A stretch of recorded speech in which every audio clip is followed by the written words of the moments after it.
Alors on a déposé un dossier de déclaration préalable de travaux auprès des ABF dans lequel on a fait des propositions et ce dossier a été validé, donc on est obligé de respecter les contraintes et préconisations qui après ont été formulées par les ABF.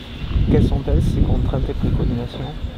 Alors il y a le choix de la couleur des garde-corps, il y a les teintes des mortiers de réparation, Les pierres, il y a les méthodes de réalisation des travaux, pour tout ce qui est réparation des pierres, de la maçonnerie. Il y a beaucoup de réparations qui se font avec des mortiers de chaux, donc les chaux de Saint-Astier qui sont spécialistes sur la rénovation justement des ouvrages classés par les ABF. Donc c'est un pont qui a été construit en 1880, donc il a quelques années déjà, il a besoin d'être rénové.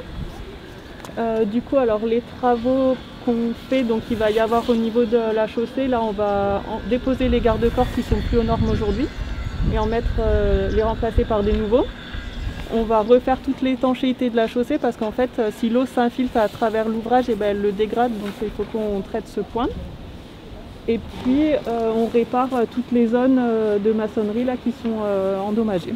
Alors il y a en gros deux équipes. Il y a une équipe de ce côté là qui est sur l'échafaudage et qui fait les réparations des maçonneries et qui avance. Et ensuite il y a une équipe de l'autre côté qui commence à la dépose des garde-corps, qui a fait déjà la dépose des bordures et qui elle avance dans l'autre sens.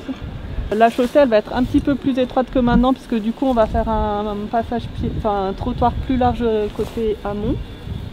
Et après les garde-corps ils ressemblent quand même à ceux-là mais avec les barreaux plus serrés, un peu plus haut. La couleur du coup va être différente. On va avoir un gris fenêtre, c'est un gris un petit peu comme la grille du château, quoi. On va essayer de rester dans les couleurs du site, quoi.